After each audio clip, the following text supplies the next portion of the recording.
Bismillahirrahmanirrahim. Bertemu kembali di pertemuan ke-13. Kita akan membahas topik mengenai sistem akuntansi persediaan. Kartu persediaan ini dicatat fungsi akuntansi atau bagian kartu persediaan, dan kartu gudang nanti yang akan menangani adalah bagian gudang. Jadi dalam persediaan di sini akan melibatkan dua fungsi atau dua pencatatan, yaitu kartu persediaan dan juga kartu gudang. Mengenai sistem akuntansi persediaan di sini dimaksudkan untuk mencatat mutasi setiap jenis persediaan yang disimpan di gudang.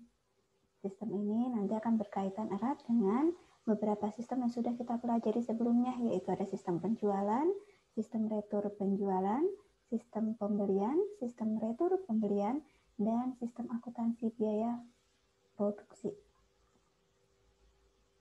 Mengenai deskripsi dari persediaan di sini, kalau dalam perusahaan manufaktur, persediaan otomatis terdiri dari beberapa persediaan, diantaranya ada persediaan produk jadi, persediaan produk dalam proses, persediaan bahan baku, persediaan bahan penolong, persediaan perlengkapan pabrik, dan persediaan suku cadang. Sementara kalau dalam perusahaan dagang itu hanya ada satu jenis saja, yaitu persediaan barang dagang yang merupakan barang yang dibeli untuk dijual kembali.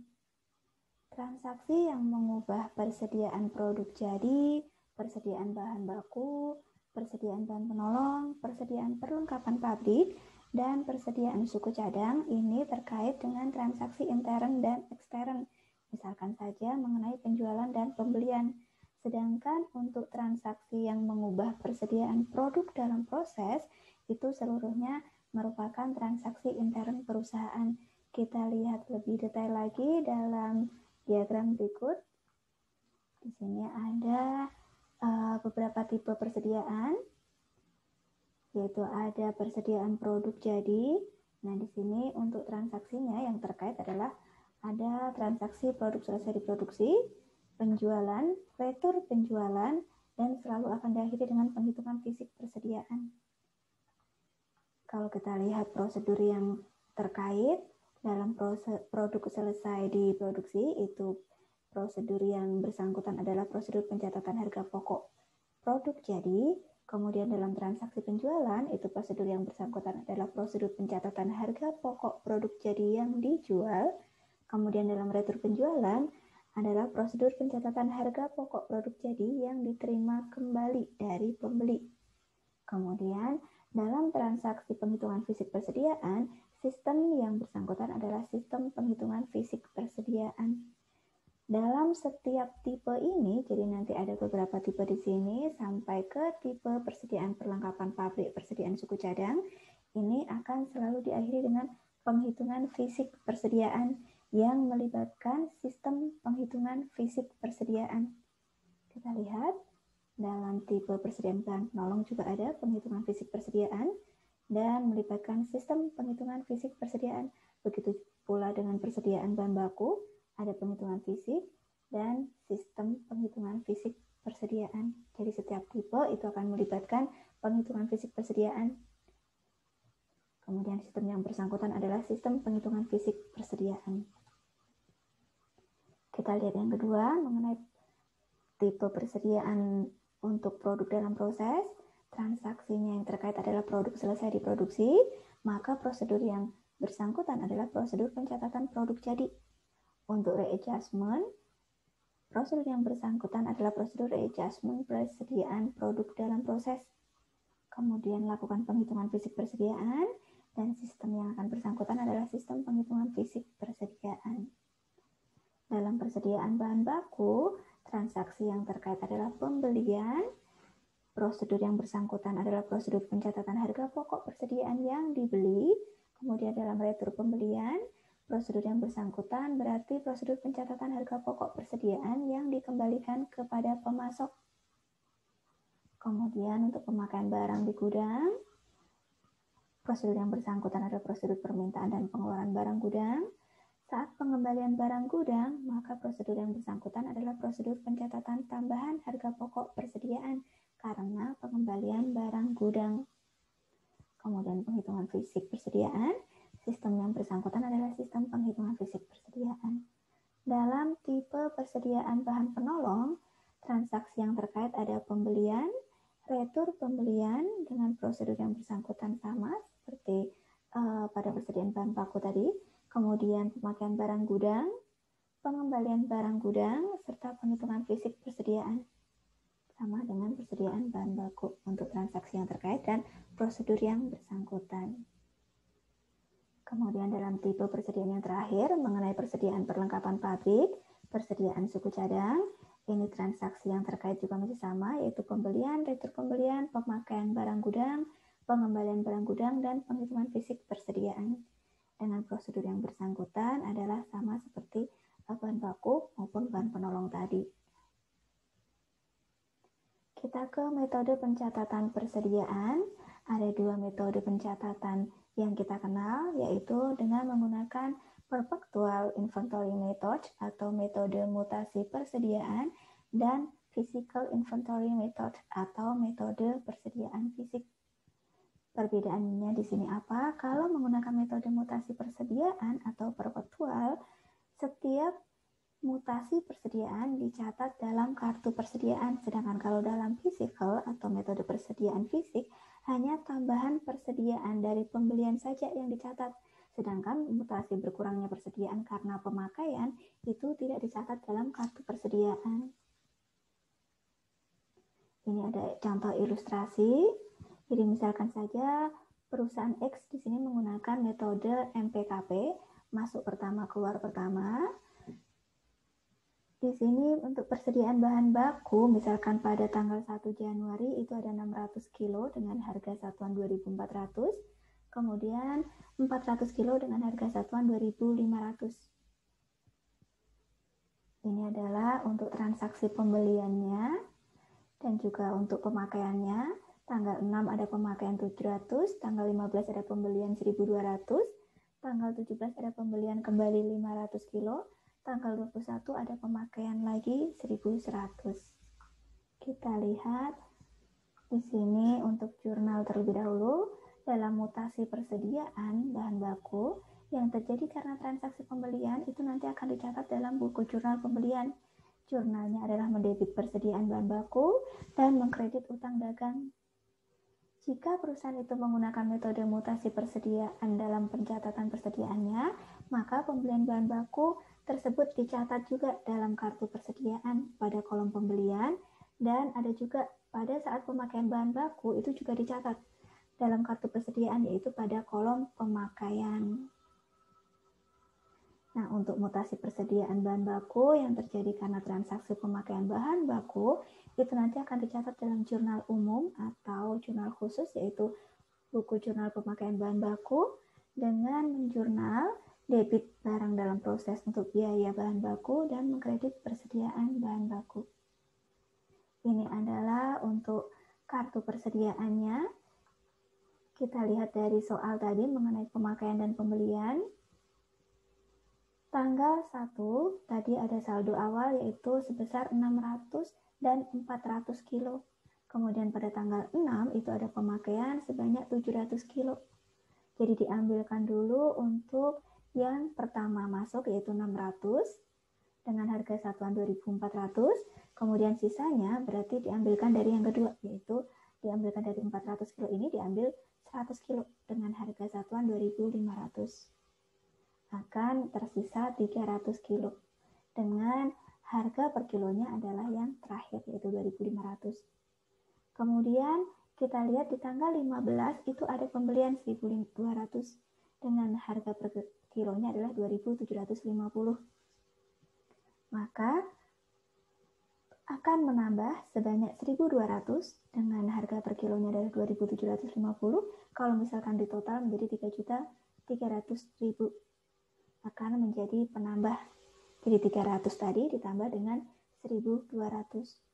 Kemudian tanggal 17 ada pembelian kembali sebanyak 500 kilo dengan harga satuan 3.000 atau harga per kilo 3.000, maka 500 di sini akan menjadi penambah 300, 1.200 ditambah pembelian lagi yaitu 500 dengan harga satuan atau harga per kilonya adalah 3.000. Kemudian kita lihat tanggal 21 ada pemakaian sebanyak 1.100. Otomatis kita ambilkan dulu dari yang masuk pertama adalah 300, kita ambil. Sisanya yang 800 kita ambil dari yang 1.200 kilo untuk pembelian tanggal 15 tadi.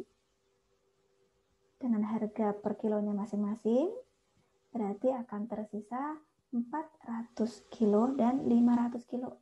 400 kilo untuk harga satuan atau harga per kilonya 2.750 dan 500 kilo ini adalah untuk harga per kilo 3.000.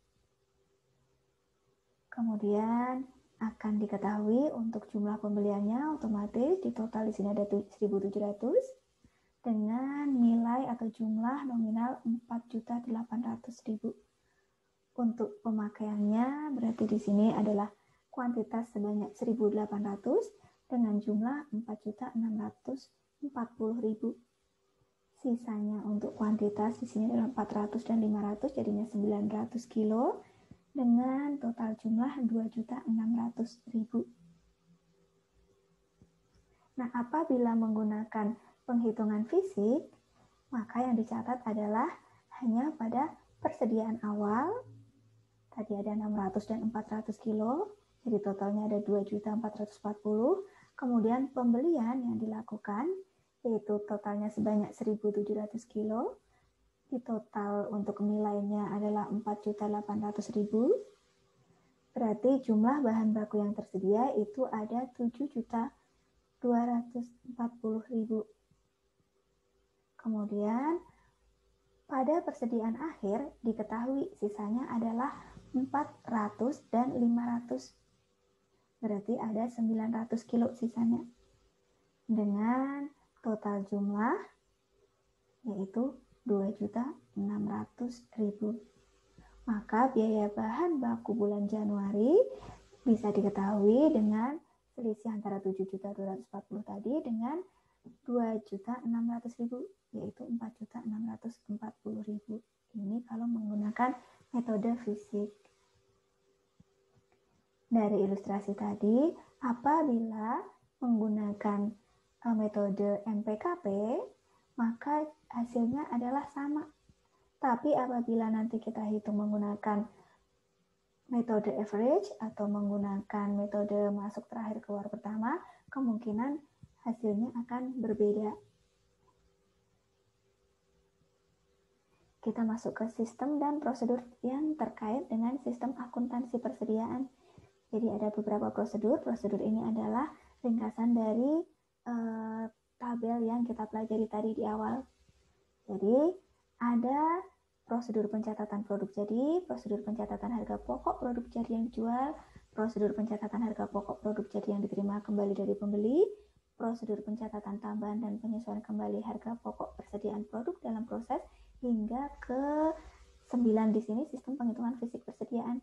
Satu-satu akan kita uraikan mulai dari prosedur pencatatan produk jadi terlebih dahulu. Jadi prosedur pencatatan produk jadi di sini ini adalah salah satu prosedur yang membentuk sistem biaya produksi. Mengenai dokumen sumber yang digunakan adalah laporan produk selesai dan juga bukti memorial. Jadi laporan produk selesai ini akan digunakan untuk mencatat penambahan kuantitas oleh bagian gudang. Jadi untuk catatannya ada kartu gudang, kartu persediaan, dan ada jurnal umum. Bukti memorial di sini nanti akan digunakan untuk mencatat adanya penambahan kuantitas dan harga pokok produk jadi.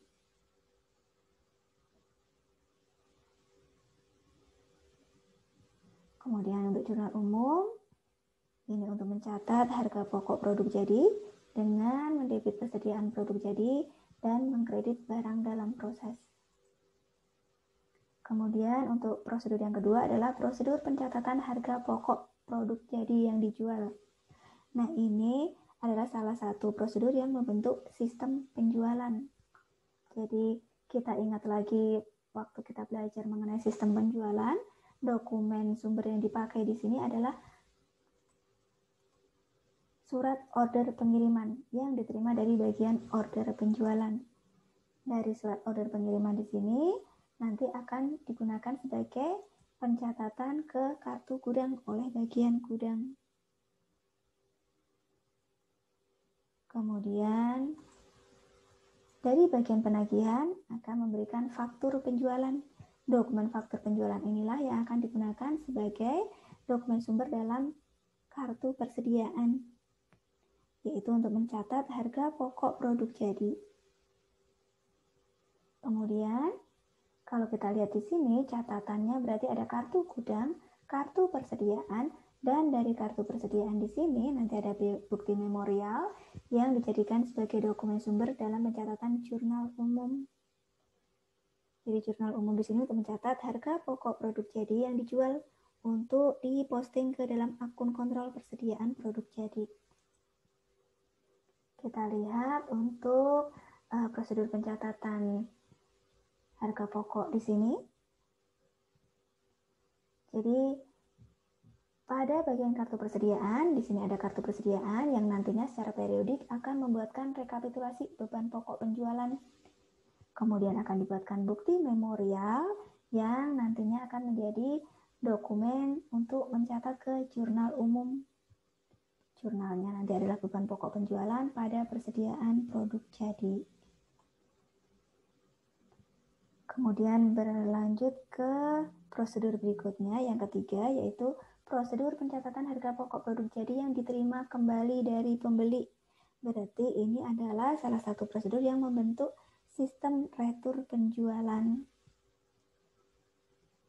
Kalau kita lihat di sini, dokumen sumbernya adalah laporan penerimaan barang dan juga memo kredit. Jadi laporan penerimaan barang ini akan dijadikan dokumen sumber untuk mengisi ke kartu gudang, yaitu untuk mencatat kuantitasnya.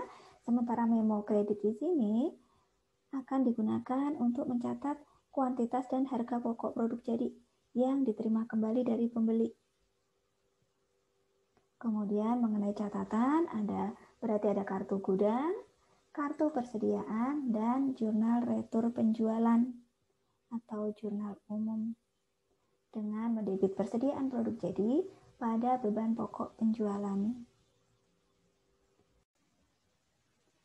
Kita lanjutkan untuk prosedur yang keempat, yaitu prosedur pencatatan harga pokok persediaan produk dalam proses. Ini biasanya dilakukan akhir periode. Jadi kalau kita lihat dalam prosedur ini tidak dilakukan pencatatan ke dalam kartu gudang maupun ke kartu persediaan.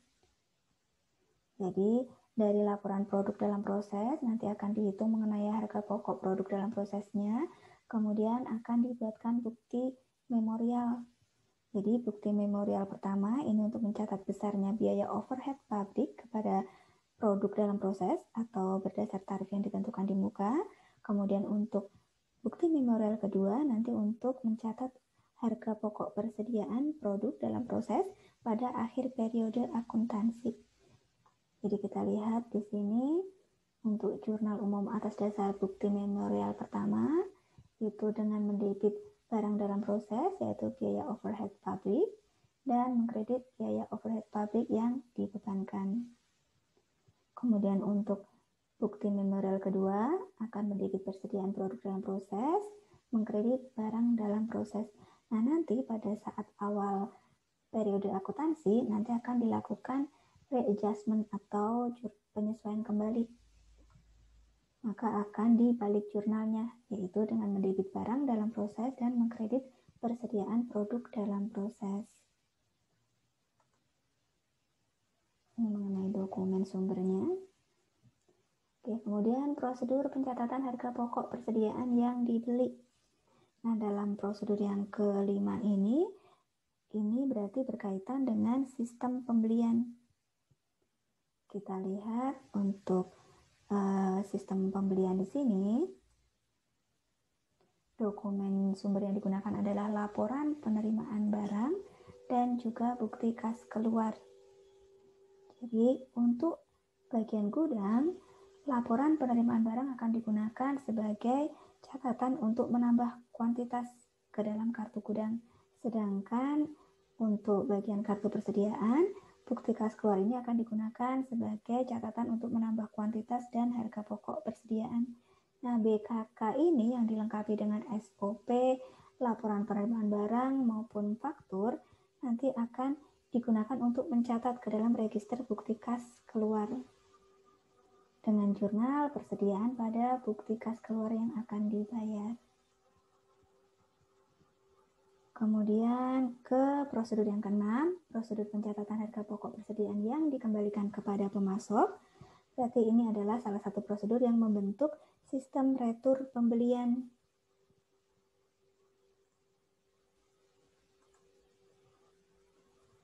Jadi kita lihat di sini. Untuk dokumen sumber yang dipakai adalah memo debit.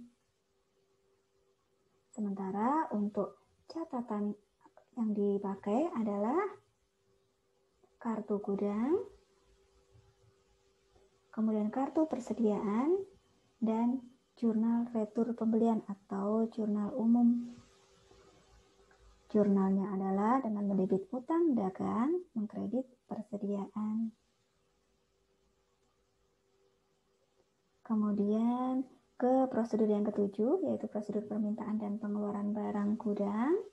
Prosedur ini merupakan salah satu prosedur yang membentuk sistem akuntansi biaya produksi. Jadi dalam prosedur ini akan dicatat harga pokok persediaan bahan baku, bahan penolong, bahan habis pakai pabrik, dan suku cadang yang dipakai dalam kegiatan produksi dan kegiatan non-produksi. Mengenai dokumen sumber yang dipakai adalah bukti permintaan dan pengeluaran barang gudang. Jadi dokumen ini nanti akan digunakan sebagai pencatatan ke dalam kartu gudang, jadi untuk mengurangi persediaan. Kemudian ke kartu persediaan, ini untuk mengurangi kuantitas dan harga pokok persediaan karena pemakaian. Kemudian bukti permintaan dan pengeluaran barang gudang ini juga akan digunakan ke dalam pencatatan jurnal umum atau jurnal pemakaian barang. Dan nanti juga untuk ke kartu biaya, kita lihat untuk bagan alirnya di sini.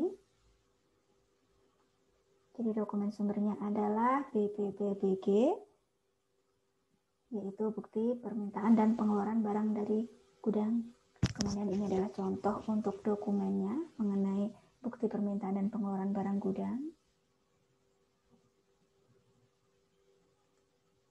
Kita ke prosedur pengembalian barang gudang. Dokumen yang digunakan di sini adalah bukti pengembalian barang gudang. Jadi nanti dokumen pengembalian barang gudang ini juga akan digunakan sebagai pencatatan ke kartu gudang untuk mencatat penambahan kuantitas. Kemudian akan dilakukan juga pencatatan ke dalam kartu persediaan ini untuk mencatat penambahan kuantitas dan harga pokok persediaannya. Kemudian dilakukan juga ke pencatatan ke kartu biaya dan ke dalam jurnal umum. Mengenai pencatatan ke dalam jurnalnya adalah dengan mendebit persediaan bahan baku, persediaan bahan penolong, persediaan bahan habis pakai pabrik, persediaan suku cadang, dan mengkredit barang dalam proses untuk bahan baku, biaya overhead pabrik sesungguhnya, beban administrasi dan umum, serta beban pemasaran. Ini adalah contoh dari bagan alirnya, dan ini adalah contoh dari dokumennya, yaitu bukti pengembalian barang gudang. Untuk pencatatan jurnalnya, ini belum rapi, jadi ini posisi debit, dan ini adalah posisi kredit ya. Kita sekarang beralih ke sistem penghitungan fisik persediaan. Nah, untuk apa penghitungan fisik persediaan ini? Jadi ini digunakan untuk menghitung secara fisik persediaan yang disimpan di gudang, yang nanti hasilnya akan digunakan sebagai pertanggungjawaban oleh bagian gudang dan juga bagian kartu persediaan. Jadi kalau pertanggungjawaban dari bagian gudang ini mengenai pelaksanaan fungsi penyimpanannya, kalau pertanggungjawaban bagian kartu persediaan ini mengenai keandalan catatan persediaan. Serta nanti akan dilakukan penyesuaian atau adjustment terhadap catatan persediaan di bagian kartu persediaan. Mengenai dokumen yang digunakan, di sini ada kartu penghitungan fisik atau inventory take, kemudian daftar hasil penghitungan fisik atau inventory summary sheet, dan bukti memorial. Berikut adalah contoh untuk dokumen tersebut. Ini adalah kartunya, kartu penghitungan fisik, dan ini adalah daftar hasil penghitungan fisik. Jadi apabila sudah selesai atau sudah cocok, nanti akan dimasukkan dalam daftar hasil penghitungan fisik.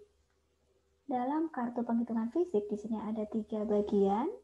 Bagian yang ketiga ini adalah untuk penghitung. Jadi yang melakukan penghitungan pertama itu adalah penghitung. Kemudian nanti akan dihitung lagi oleh bagian kedua. Di sini adalah sebagai pengecek. Nah, untuk yang bagian pertama ini nanti akan digantung ke tempat yang menandakan bahwa ini sudah dihitung.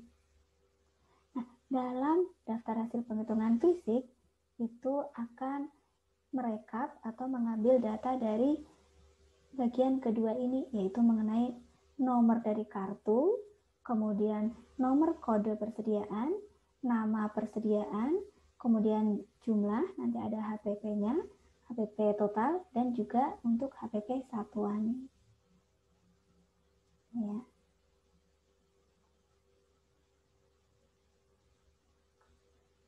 Catatan akuntansi yang digunakan dalam penghitungan fisik di sini adalah pertama kartu persediaan.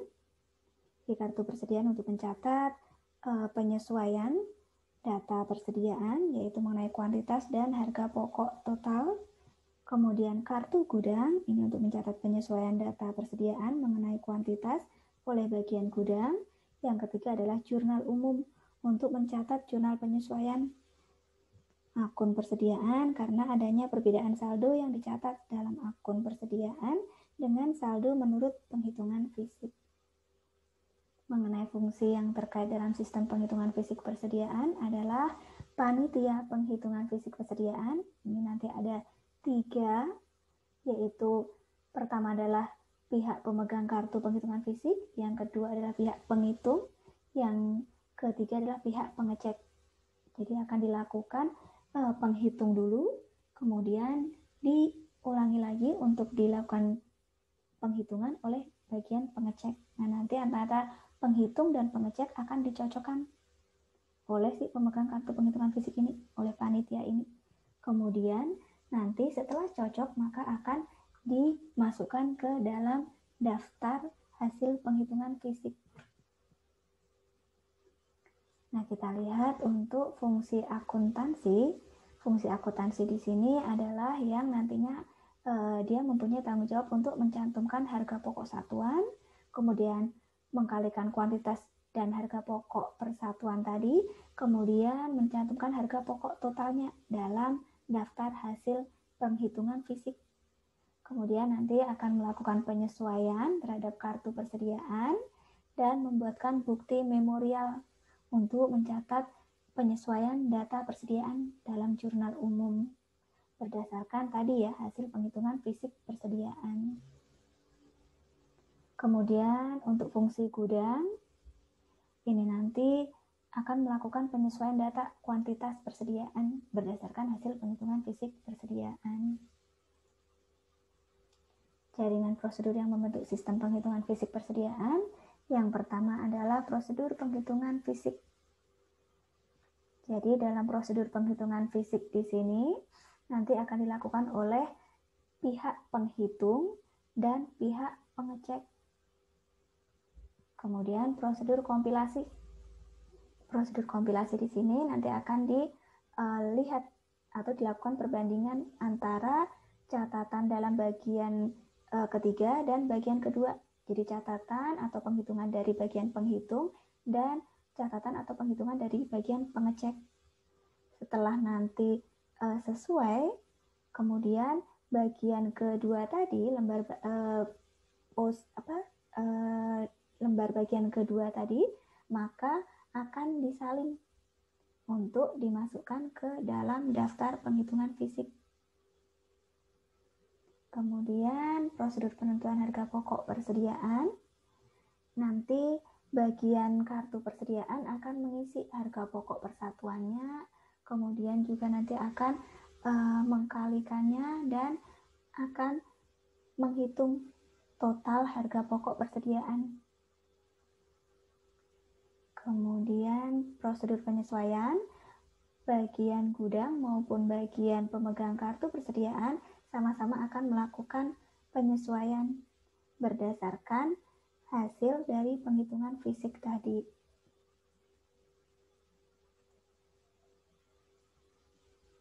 Mengenai unsur pengendalian internal, kita lihat yang pertama, unsur pertama yaitu organisasi mengenai pemisahan fungsi. Pertama adalah penghitungan fisik persediaan harus dilakukan oleh suatu panitia yang terdiri dari fungsi yang terpisah, yaitu pemegang kartu penghitungan fisik, fungsi penghitung, dan fungsi pengecek. Kemudian untuk penghitungan dari tiga pihak ini itu dilakukan supaya nanti penghitungannya itu lebih dari satu kali secara independen gitu ya. Jadi akan dijamin untuk ketelitian dan keandalannya. Kita lihat yang kedua, panitia yang dibentuk harus terdiri dari karyawan selain karyawan fungsi gudang dan fungsi akuntansi persediaan. Karena memang karyawan dua fungsi ini yang akan dievaluasi mengenai tanggung jawabnya. Mengenai otorisasi dan prosedur pencatatan, daftar hasil penghitungan fisik persediaan harus ditandatangani oleh Ketua Panitia Penghitungan Fisik Persediaan. Kemudian, yang kedua adalah pencatatan hasil penghitungan fisik persediaan didasarkan atas kartu penghitungan fisik yang telah diteliti kebenarannya oleh si pemegang kartu penghitungan fisik. Yang ketiga, harga satuan yang dicantumkan dalam daftar hasil penghitungan fisik itu berasal dari kartu persediaan yang bersangkutan oleh bagian pemegang kartu persediaan di sini. Kemudian yang keempat, penyesuaian terhadap kartu persediaan didasarkan pada informasi yaitu kuantitas maupun harga pokok total tiap jenis persediaan yang tercantum dalam daftar penghitungan fisik. Mengenai praktek yang sehat, kartu penghitungan fisik harus bernomor urut tercetak dan penggunaannya dipertanggungjawabkan oleh fungsi pemegang kartu penghitungan fisik. Sementara penghitungan fisik setiap jenis persediaan itu dilakukan dua kali secara independen. Yang pertama oleh penghitung, yang kedua adalah oleh pengecek. Kemudian praktik yang sehat lainnya adalah kuantitas dan data persediaan yang lain yang tercantum dalam bagian 3 dan bagian kedua kartu penghitungan fisik itu nanti akan dicocokkan oleh pihak pemegang kartu penghitungan fisik sebelum nanti data yang tercantum dalam bagian kedua ini akan dicatat dalam daftar hasil penghitungan fisik. Kemudian mengenai peralatan dan metode yang digunakan untuk mengukur dan menghitung kuantitas persediaan itu harus dijamin ketelitiannya. Ini merupakan bagan alir dari sistem penghitungan fisik persediaan.